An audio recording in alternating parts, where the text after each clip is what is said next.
Efecto del pensamiento sobre las circunstancias. La mente de un hombre puede ser comparada con un jardín que puede ser cultivado inteligentemente o dejado en estado salvaje. Pero tanto si se cultiva como si se descuida, debe producir y producirá.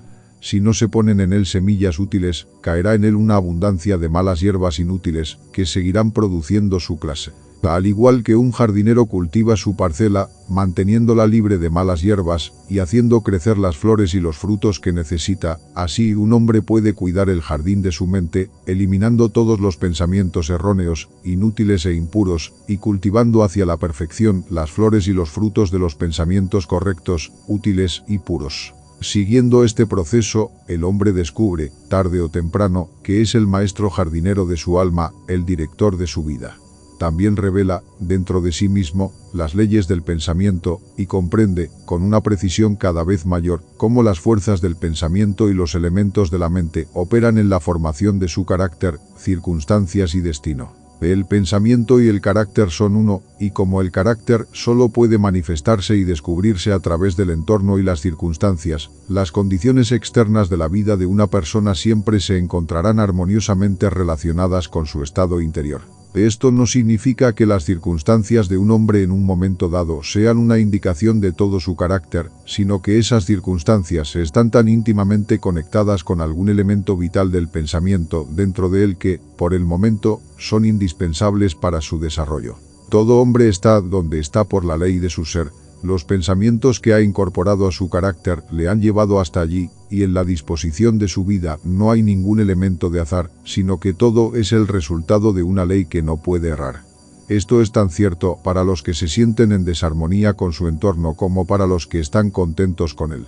Como ser progresivo y evolutivo, el hombre está donde está para aprender a crecer, y a medida que aprende la lección espiritual que cualquier circunstancia contiene para él, esta pasa y da lugar a otras circunstancias. El hombre es zarandeado por las circunstancias mientras crea que es una criatura de las condiciones externas, pero cuando se da cuenta de que es un poder creativo, y que puede dominar la tierra oculta y las semillas de su ser de las que crecen las circunstancias, entonces se convierte en el legítimo dueño de sí mismo.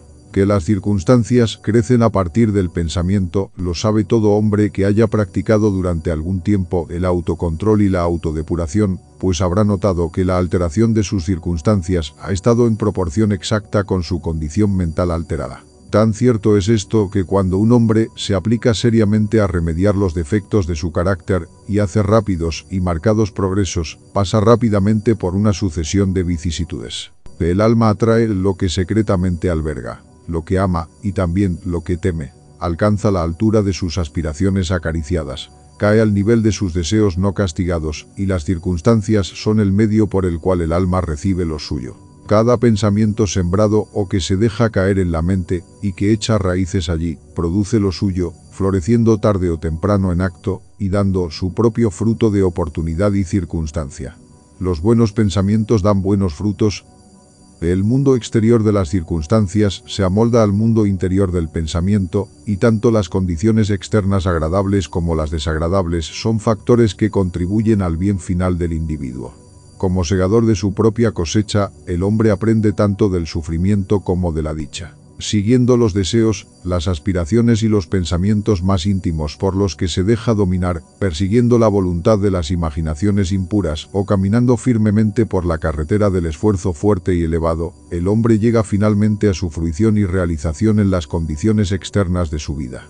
Las leyes de crecimiento y ajuste se cumplen en todas partes. Un hombre no llega al asilo o a la cárcel por la tiranía del destino o de las circunstancias, sino por el camino de los pensamientos rastreros y de los bajos deseos. Tampoco un hombre de mente pura cae repentinamente en el crimen por la tensión de una mera fuerza externa. El pensamiento criminal había sido fomentado secretamente durante mucho tiempo en el corazón, y la hora de la oportunidad reveló su poder reunido. La circunstancia no hace al hombre, lo revela a sí mismo. No pueden existir condiciones tales como el descenso al vicio y sus sufrimientos concomitantes sin inclinaciones viciosas, o el ascenso a la virtud y su pura felicidad sin el cultivo continuo de aspiraciones virtuosas. Y el hombre, por lo tanto, como señor y maestro del pensamiento, es el hacedor de sí mismo, el formador y autor del ambiente. E incluso al nacer, el alma llega a la suya, y a través de cada paso de su peregrinaje terrenal atrae aquellas combinaciones de condiciones que se revelan, que son los reflejos de su propia pureza e impureza, su fuerza y debilidad. Los hombres no atraen lo que quieren, sino lo que son. Sus caprichos, fantasías y ambiciones se ven frustrados a cada paso, pero sus pensamientos y deseos más íntimos se alimentan de su propio alimento, ya sea sucio o limpio. La divinidad que da forma a nuestros fines está en nosotros mismos, es nuestro propio ser. El hombre solo está maniatado por sí mismo. El pensamiento y la acción son los carceleros del destino. Aprisionan, siendo viles. También son los ángeles de la libertad. Liberan, siendo nobles. El hombre no obtiene lo que desea y reza, sino lo que gana justamente. Sus deseos y oraciones solo se ven gratificados y respondidos cuando armonizan con sus pensamientos y acciones. A la luz de esta verdad, ¿qué significa entonces luchar contra las circunstancias?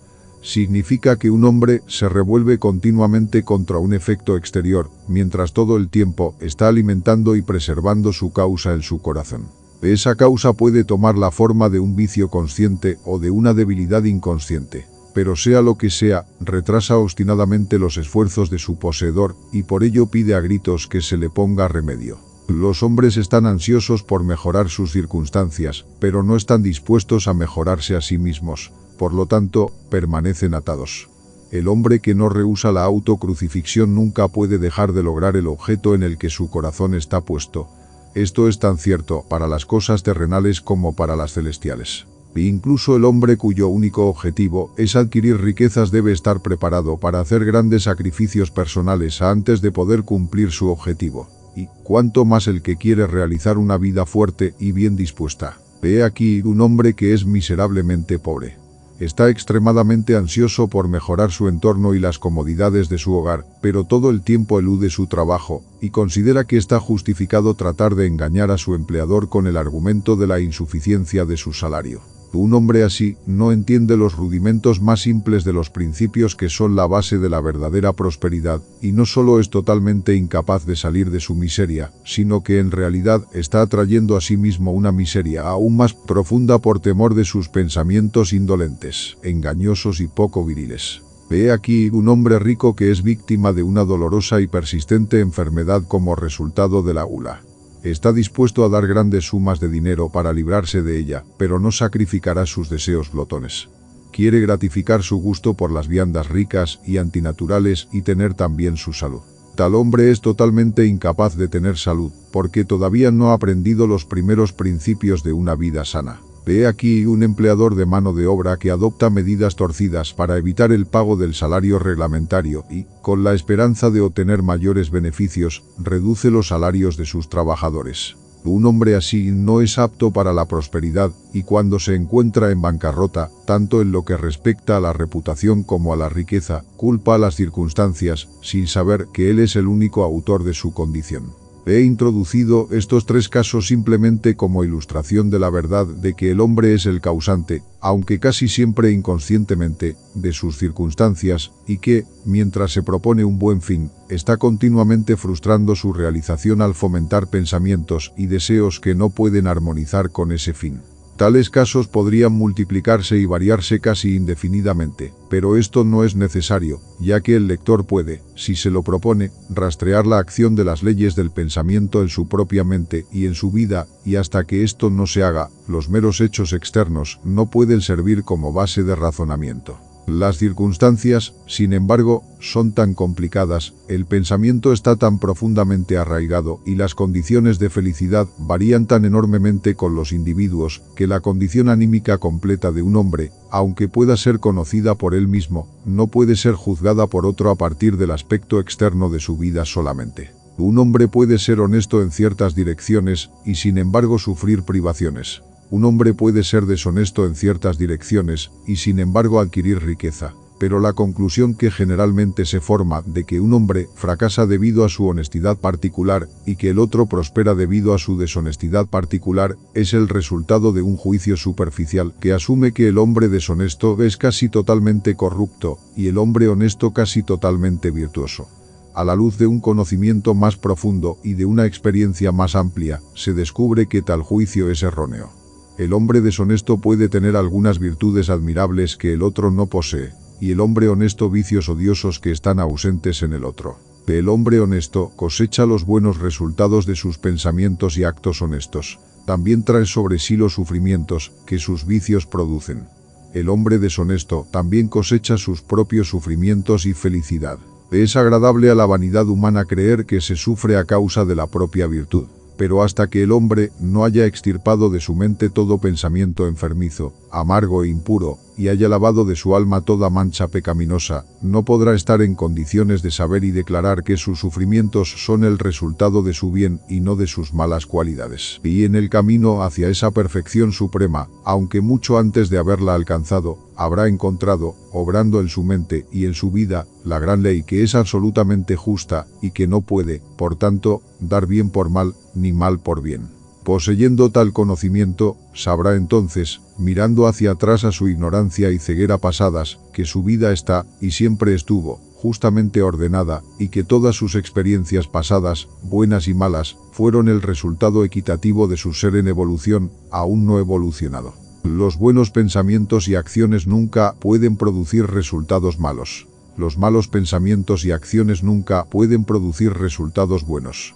Esto no es más que decir que nada puede salir del maíz sino el maíz, nada de las ortigas sino las ortigas.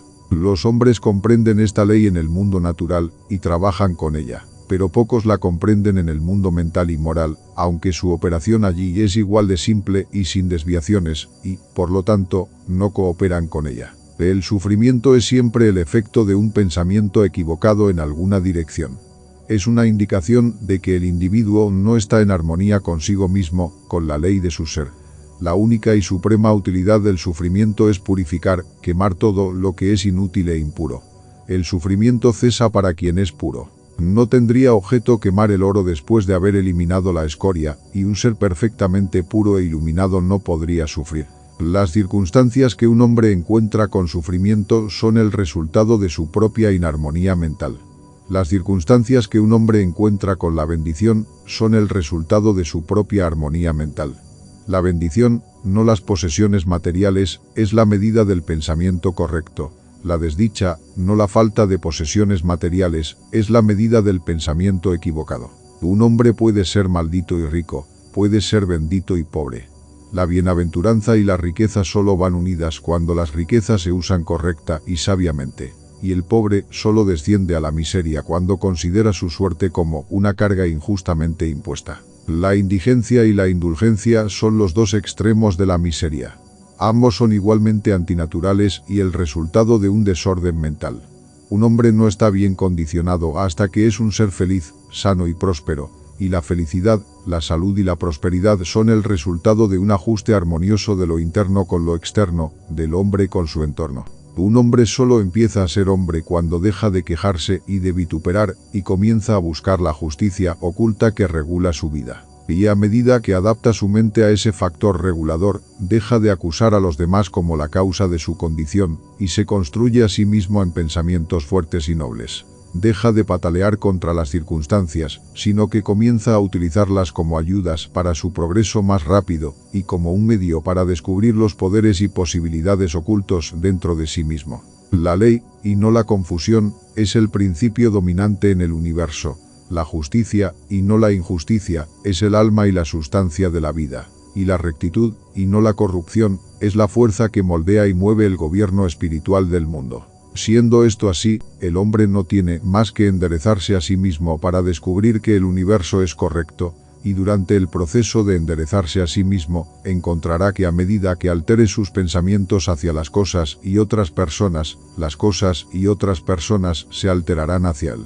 La prueba de esta verdad está en cada persona, y por lo tanto admite una fácil investigación por medio de una introspección y un autoanálisis sistemáticos. Que un hombre altere radicalmente sus pensamientos y se asombrará de la rápida transformación que se producirá en las condiciones materiales de su vida. Los hombres imaginan que el pensamiento puede mantenerse en secreto, pero no puede. Rápidamente se cristaliza en el hábito, y el hábito se solidifica en las circunstancias. Los pensamientos bestiales se cristalizan en hábitos de embriaguez y sensualidad que se solidifican en circunstancias de indigencia y enfermedad. Los pensamientos impuros de todo tipo se cristalizan en hábitos enervantes y confusos que se solidifican en circunstancias distractoras y adversas. Los pensamientos de miedo, duda e indecisión se cristalizan en hábitos débiles, poco varoniles e irresolutos que se solidifican en circunstancias de fracaso, indigencia y dependencia servil. Los pensamientos perezosos cristalizan en hábitos de suciedad y deshonestidad que se solidifican en circunstancias de suciedad y mendicidad. Los pensamientos odiosos y condenatorios cristalizan en hábitos de acusación y violencia que se solidifican en circunstancias de injuria y persecución. Los pensamientos egoístas de todo tipo cristalizan en hábitos de búsqueda de sí mismos que se solidifican en circunstancias más o menos penosas. Por otro lado, los pensamientos bellos de todo tipo cristalizan en hábitos de gracia y bondad que se solidifican en circunstancias geniales y soleadas. Los pensamientos puros cristalizan en hábitos de templanza y autocontrol que se solidifican en circunstancias de reposo y paz. Los pensamientos de valor, autoconfianza y decisión cristalizan en hábitos varoniles que se solidifican en circunstancias de éxito, abundancia y libertad. Los pensamientos enérgicos cristalizan en hábitos de limpieza e industria que se solidifican en circunstancias de placer. Los pensamientos amables y de perdón cristalizan en hábitos de gentileza que se solidifican en circunstancias de protección y conservación. Los pensamientos amorosos y desinteresados cristalizan en hábitos de olvido de sí mismo por los demás que se solidifican en circunstancias de prosperidad segura y duradera y de verdadera riqueza. Una determinada línea de pensamiento en la que se persiste, sea buena o mala, no puede dejar de producir sus resultados sobre el carácter y las circunstancias. Un hombre no puede elegir directamente sus circunstancias, pero puede elegir sus pensamientos, y así indirectamente, pero con seguridad, dar forma a sus circunstancias. La naturaleza ayuda a cada hombre a la gratificación de los pensamientos que más fomenta, y se presentan oportunidades que harán aflorar más rápidamente tanto los pensamientos buenos como los malos. Que un hombre deje de tener pensamientos pecaminosos, y todo el mundo se ablandará hacia él, y estará dispuesto a ayudarle. Que deje de lado sus pensamientos débiles y enfermizos, y, he aquí, surgirán oportunidades por doquier para ayudar a sus fuertes resoluciones. Que fomente los buenos pensamientos, y ningún duro destino le atará a la desdicha y la vergüenza. El mundo es tu caleidoscopio, y las diversas combinaciones de colores que en cada momento sucesivo te presentas son las imágenes exquisitamente ajustadas de tus pensamientos en constante movimiento. Serás lo que quieras ser. Deja que el fracaso encuentre su falso contenido en esa pobre palabra, ambiente. Pero el espíritu lo desprecia, y es libre. Domina el tiempo, conquista el espacio, derrota a ese jactancioso embaucador, el azar, y pide al tirano circunstancia que se quite la corona y ocupe el lugar de un siervo. La voluntad humana, esa fuerza invisible, la descendencia de un alma inmortal, puede labrar un camino hacia cualquier meta, aunque se interpongan muros de granito. No te impacientes por la demora, pero espera como alguien que entiende. Cuando el espíritu se levanta y ordena, los dioses están listos para obedecer.